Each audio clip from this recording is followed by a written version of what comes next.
Bonjour, Frédéric Naïm, avocat au barreau de Paris. J'interviens essentiellement en droit fiscal pour le compte d'entreprises et de particuliers. Et j'aimerais aborder un sujet aujourd'hui qui concerne notamment la procédure devant le tribunal administratif. Et notamment vous expliquer en quoi cette procédure est un peu particulière et quelles sont un peu les règles du jeu devant cette juridiction. Alors, la différence entre une procédure civile devant un tribunal civil et le tribunal administratif, c'est qu'en réalité, la procédure devant ce juge est une procédure écrite. Donc, il n'y a pas d'effet de manche, c'est pas trop le concept. On est réellement dans des mémoires qui sont échangés avec l'administration où on va essayer d'articuler une position pour défendre une, une conclusion. La difficulté, c'est que comme c'est une procédure écrite, la preuve est souvent plus difficile à rapporter.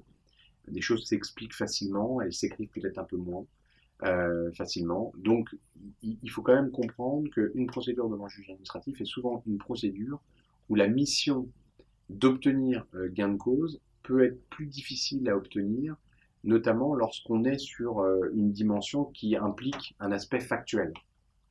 Je pense notamment aux entreprises qui ont fait l'objet d'une reconstitution de recettes où on est vraiment dans l'explication de l'activité professionnelle, où là, on va avoir des difficultés. Donc, c'est une procédure qui est essentiellement écrite, qui va durer entre 1 an et demi et 2 ans. Lorsque la procédure, les échanges de conclusions sont considérés comme suffisants, bah, le juge administratif va clore l'instruction, va dire écoutez, moi j'arrête les échanges et va donc statuer. Il va adresser une convocation qu'à l'avocat qui en informe son client. Et une fois que l'audience se déroule, à cette audience est présent une personne assez particulière qui s'appelait auparavant le commissaire du gouvernement et dont le nom a été modifié il y a quelques années pour s'appeler le rapporteur public. Cette personne n'est pas bien sûr quelqu'un qui fait partie du gouvernement, ni même de l'administration. C'est un magistrat, au même titre que les autres qui vont statuer, et qui va en réalité donner son avis, sa position, son conseil à la juridiction appelée à statuer sur votre cas. Les conclusions de ce rapporteur public sont données avant l'audience, donc vous connaissez le sens des conclusions avant l'audience.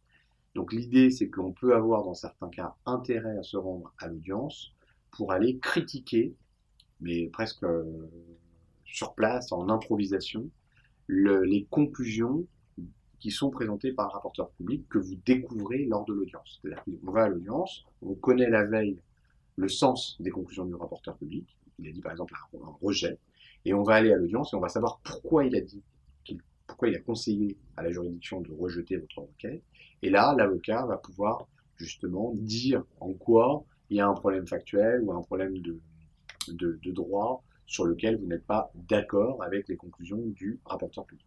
Voilà. C'est une procédure assez lourde, assez feutrée, euh, qui aboutit donc à des jugements, le plus souvent rendus dans le sens des conclusions du rapporteur public.